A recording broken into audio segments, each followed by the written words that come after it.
Pernah kebayang enggak?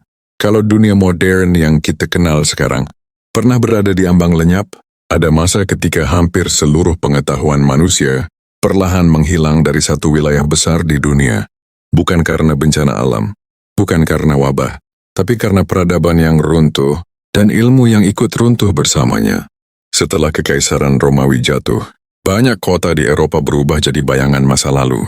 Jalan-jalan sepi, perdagangan berhenti, sekolah-sekolah tutup, buku-buku yang dulu disalin dengan tangan, dibakar atau ditinggalkan begitu saja. Tidak banyak orang yang bisa membaca, dan gagasan-gagasan lama mulai dianggap berbahaya. Inilah masa yang kemudian dikenal sebagai zaman kegelapan. Tapi di saat yang sama, di belahan dunia lain, sesuatu yang sangat berbeda sedang terjadi. Di dunia Islam, ilmu tidak disambut dengan rasa takut, ia justru didekati dengan rasa ingin tahu. Buku bukan ancaman, pertanyaan bukan dosa. Mencari pengetahuan dianggap sebagai bagian dari kehidupan. Sejak abad ke-8, para pemimpin di dunia Islam mulai membangun sesuatu yang jarang diprioritaskan oleh kekuasaan manapun saat itu.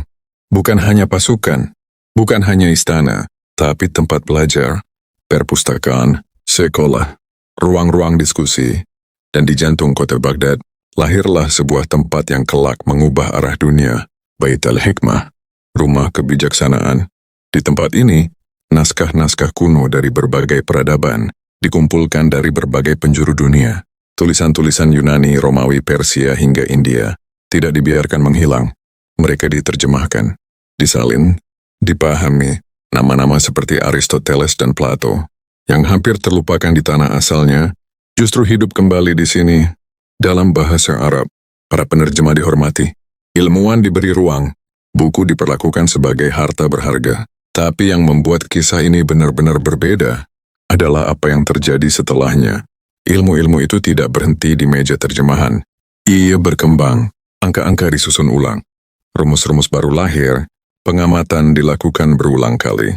Dari sini muncul aljabar, ilmu kedokteran yang lebih sistematis, pemahaman tentang cahaya, penglihatan dan eksperimen. Sementara itu, di Eropa, hampir tidak ada yang tahu bahwa pengetahuan lama mereka sedang dijaga dengan sangat serius oleh peradaban lain. Lalu muncul pertanyaan besar, kalau ilmu itu berada di dunia Islam, bagaimana bisa ia kembali ke Eropa?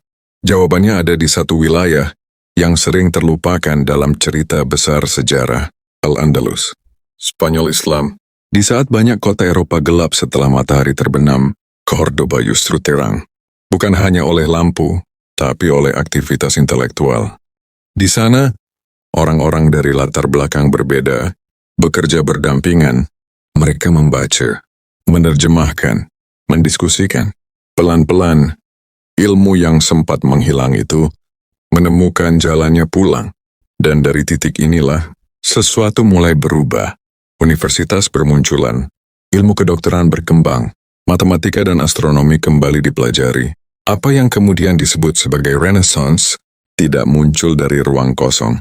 Ia tumbuh dari pengetahuan yang dijaga selama berabad-abad di tempat lain, tapi sejarah jarang berjalan lurus. Saat Eropa mulai bangkit, banyak pusat ilmu di dunia Islam perlahan melemah. Konflik, invasi, perubahan kekuasaan, arah dunia kembali berputar. Banyak orang melihat dunia modern tanpa pernah tahu betapa rapuhnya perjalanan menuju ke sini, bahwa fondasi yang kita pijak sekarang pernah diselamatkan oleh tangan-tangan dari peradaban yang jarang disebut.